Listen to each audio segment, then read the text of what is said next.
Good day to brothers and sisters. Today, Han Long is going to share and read a story picked from Master Cheng Yan's book, A Steady Heart and Steady Practice Stories for Living a Good Life. Page 16. It is a virtue to forgive others, but if we start to make excuses for ourselves, it diminishes our virtue. In life, people are quick to come up with many excuses for themselves while harshly criticizing others. The Lotus Sutra states, wherever the rain falls, all are nourished, regardless of whether they are big trees or small shrubs. All vegetation of this world only receive nourishment according to their capacities to take in the water. No matter how good principles may be, those who lack the appropriate capacities will not be able to receive those teaching in their full context. There was once a monastic named Pan Gui who taught the Buddha's principle, and he constantly led his disciples in spiritual practice. Once, when he held a 7-day retreat, some visitors attended in addition to the resident monastics. They all hoped to attain realizations during the meditation retreat, so everyone practiced diligently. During the retreat, one of the practitioners lost something, and it was discovered that one of Pangui's disciples had stolen it. The monastic refused to forgive this person who had stolen because they were worried that the outside visitors would view the monastery negatively. Someone suggested that the thief be banished, but the venerable master did not take immediate action. Although he understood the situation, the disciple who stole was not punished. Later, during another Dharma retreat, another visitor lost something. Eventually, it was found that the same disciple had stolen again. As he had not corrected his habitual tendency, this time, both the monastic and the visitor took their angry protest to the venerable master, hoping that he would take the matter seriously and banish this disciple. However, the monk once again put aside their complaint and did nothing. Later on, one of the residents' monastic lost something, and once again it was found to be stolen by the same person. By that time, everyone has lost their patience, so they told their teacher that if he did not banish the disciple, they would all leave the monastery instead. This was considered the most severe form of protest.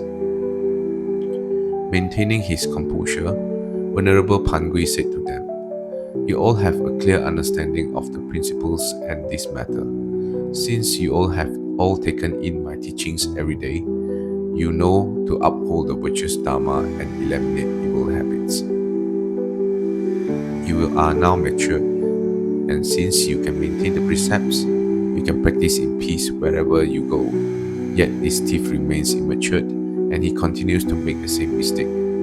He has not realized his error, so he cannot correct this habitual tendency.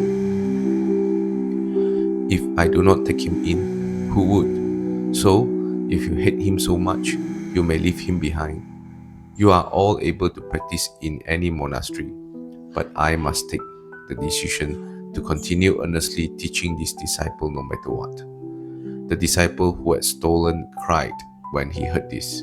In that moment, he was moved to tears and deeply repented for his past wrongdoings. This washed away his urge to steal, and he changed his ways. From then on, he constantly focused on purifying practices, and later he would pass Venerable Pangui teachings on to others. Most people think only of looking after themselves, but they do not know how to practice love. I often say that we must forgive those who cannot be forgiven and love those who cannot be loved. This is what we must learn. Those who cannot be loved by others live in great suffering, and those who cannot receive forgiveness live in great misery. If we indulge ourselves and lose sight of our intrinsic nature, then we cannot exercise our compassionate love. This is what results from a lack of discipline. In this Thank you. world, we find it easy to point at faults, to cast the blame. Excuses shield our hearts so quickly, yet forgiveness we withhold in shame. The rain falls free on trees and flowers. Each receives what it can hold. The Dharma shines, a timeless power, yet hearts must open to unfold. To forgive those who cannot be forgiven, to love those the world turns away. Compassion's vow is the path we've been given, to guide the lost, to help them stay.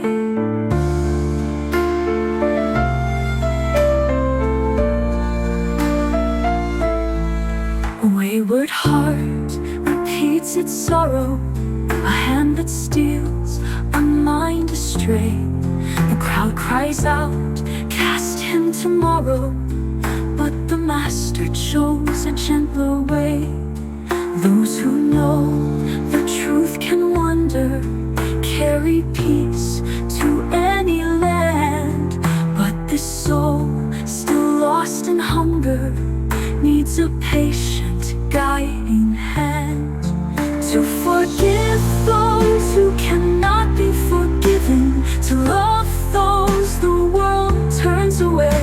Compassion's vow is the path we've been given, to guide the lost, to help them stay.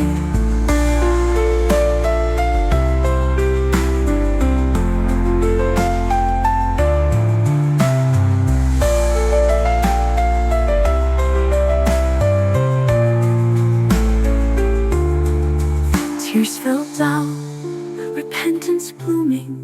A hardened heart was cleansed by care. Through mercy's touch, a life renewing, he rose to teach what once was shared. To forgive those who cannot be forgiven, to love those the world turns away. This is the Dharma, the light we are given, to walk with love